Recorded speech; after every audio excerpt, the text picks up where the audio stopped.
തരത്തിൽ അതായത് കൃത്യമായി ശമ്പളം പോലും ലഭിക്കാത്ത, ബോണസും മറ്റ് ആനുകൂല്യങ്ങളൊന്നും ഓണക്കാലത്തിന് ലഭിക്കാത്ത KSRTC ജീവനക്കാരനോട് ഇത്തരത്തിൽ ദുരിതാശ്വാസ നിധിയിലേക്ക് സംഭാവന നൽകൂ എന്ന് പറയാനുള്ള സർക്കാർ മനോഭാവത്തെ എങ്ങനെ നോക്കിക്കാണും?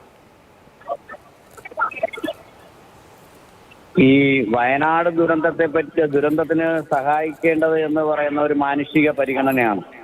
ആ രീതിയിൽ തന്നെ ഞങ്ങളത് ഏറ്റെടുത്തുകൊണ്ട് KSRTCയിലെ എല്ലാ പാറശാല മുതൽ കാസർഗോഡ് വരെയുള്ള എല്ലാ ഡിപ്പോകളിൽ നിന്നുള്ള സാമ്പത്തിക സഹായമായാലും മറ്റ് ആ ഒരു പ്രളയ സമയത്ത് ഞങ്ങൾ വളരെ കാര്യമായി അതിനെ സഹായിക്കുകയും സഹകരിക്കുകയും ചെയ്തിരുന്നു.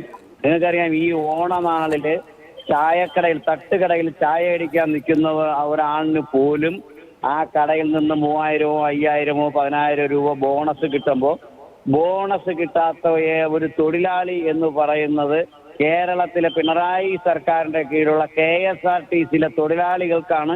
ഞങ്ങളുടെ കുട്ടികൾക്ക് ഒരു ഓണക്കോടി പോലും വാങ്ങുന്നതിന് ഒരു അലവൻസോ ശമ്പളം കിട്ടിയത് പോലും ഞാൻ ഒറ്റ ഗഡു എന്ന് പറഞ്ഞിട്ട് 2 ഗഡുവും കൊടുക്കുന്ന ആ സമയമായപ്പോൾ ആ ഒരുമിച്ച് ശമ്പളം 12-ാം തീയതി ഓണത്തിന്റെ തലേ ദിവസമാണ് ഞങ്ങൾക്ക് ശമ്പളം തന്നത്. അലവൻസ് എന്ന് പറഞ്ഞ് 5 പൈസ തന്നിട്ടില്ല. ഈ സർക്കാരിന് ഞങ്ങളുടെ കയ്യിൽ നിന്ന് ഇത്തരത്തിലുള്ള പിരിവുകൾ നടത്താൻ നാണമില്ലേ എന്നാണ് ഞങ്ങൾക്ക് ചോദിക്കാനുള്ളത്. ഞങ്ങൾക്ക് ഇതിനകത്ത് പിന്നെ TDF എന്നുള്ള രീതിയിൽ ഞങ്ങളുടെ എല്ലാ തൊഴിലാളികളുടെയും സമ്മതപത്രം വാങ്ങിയതിന് ശേഷം മാത്രമേ പൈസ പിടിക്കാവൂ എന്ന് ഞങ്ങൾ മന്ത്രിക്കും മാനേജ്മെന്റിനും കത്ത് കൊടുത്തിട്ടുണ്ട്. അങ്ങനെ മാത്രമേ സമ്മതമുള്ള തൊഴിലാളികളുടെ കയ്യിൽ നിന്ന് പിടിക്കാവൂ. ഈ ഒരു സാഹചര്യത്തിൽ KSRTC തൊഴിലാളികൾ അടപടലം സാമ്പത്തികമായി ആത്മഹത്യയുടെ വക്കിൽ നിൽക്കുന്ന ഈ സമയത്ത് സർക്കാർ ഞങ്ങളോട് കാണിക്കുന്ന ക്രൂരതയാണ്.